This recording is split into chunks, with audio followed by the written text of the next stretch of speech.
June 4వ తారీఖున neat పరీక్ష ఫలితాలు విడుదలైనప్పటికెళ్ళి అనేక ఆరోపణలు, అనేక కాన్స్పిరసీలు, రోజుకొక రాష్ట్రంలో రోజుకొక సెంటర్లో ఒక్కొక్క విషయం బయటికి వస్తున్నప్పుడు శాంటిటీ ఆఫ్ ది ఎగ్జామ్ అంటే ప్రభుత్వం ఎగ్జామ్ కండక్ట్ చేయడమే కాదు, ఆ ఏజెన్సీస్ ఎగ్జామ్ ట్రాన్స్పరెన్సీగా ఎగ్జామ్ రాసిన ప్రతి పిల్లగానికి ఒక నమ్మకాన్ని, భరోసాని కల్పించే విధంగా ఎగ్జామ్ ట్రాన్స్పరెంట్గా కండక్ట్ చేస్తామని చెప్పి ఒక నమ్మకాన్ని ఇచ్చే విధంగా ఆ ఏజెన్సీలు కండక్ట్ చేయాలి.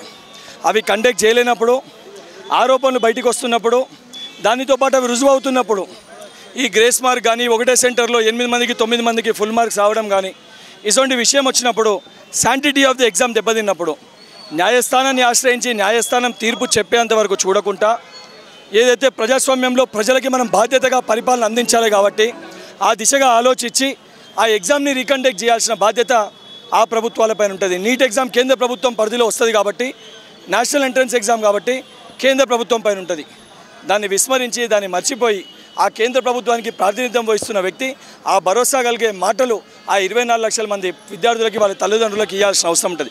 దాన్ని మర్చిపోయి పట్టించుకోకుండా 10 రోజుల ముందు రావాల్సిన నీట్ రిజల్ట్స్ని ముందే తెలిసి పార్లమెంట్ ఎలక్షన్స్ రోజు సాయంత్రం రిలీజ్ చేస్తే ఇష్యూ డైవర్ట్ అవుతుందని చెప్పి ఏదైతే సంబంధించి మీ పార్లమెంట్లో మీ ప్రభుత్వాన్ని ఏర్పాటు చేసుకోవడం పైన ఉన్న చిత్తశుద్ధి 24 లక్షల మంది పిల్లల భవిష్యత్తు పైన లేదు కాబట్టి 24 లక్షల మంది విద్యార్థులకు, వాళ్ళ తల్లిదండ్రులకి ఒక కుటుంబ సభ్యుల్లో కన్న లెక్క తెలంగాణ రాష్ట్రంలో ఉన్న ప్రతి ఒక్క విద్యార్థి యోజన సంఘ కార్యవర్గ సభ్యులం మేము వాళ్ళకి అండగా ఉంటాము.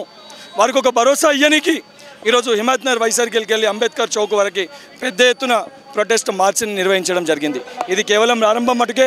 2 రోజుల తర్వాత అందరం విద్యార్థి యోజన కార్యవర్గం మళ్ళీ ప్రెస్ మీట్ పెట్టి, కంబైన్డ్ ప్రెస్ మీట్ పెట్టి తదుపరి కార్యాచరణ కూడా అనౌన్స్ చేస్తాము. ఈ విద్యార్థులకు న్యాయం జరిగే వరకు మొత్తం కూడా సిట్టింగ్ జడ్జితో ఎంక్వైరీ కమిటీ చేసి నేరస్తులను కఠినంగా శిక్షించాలి. నీట్ ఎగ్జామ్ని రద్దు చేయాలి, నీట్ ఎగ్జామ్ని మళ్ళీ కండక్ట్ చేయాలి. దాంతోపాటు ఏదైతే నేషనల్ ఏజెన్సీ ఉందో ఆ ఏజెన్సీని కూడా క్యాన్సిల్ చేయాలి. వాళ్ళకి నిర్వహించడానికి సాధ్యం కాకపోతే రాష్ట్ర పరిధిలకి నిర్వహించుకునే అవకాశం కల్పించాలని చెప్పి ఈ 6 డిమాండ్లతోటి ఈరోజు ఈ కార్యక్రమాన్ని అన్ని విద్యార్థి యోజన సంఘాలను కలిసి ఏర్పాటు చేయడం జరిగింది.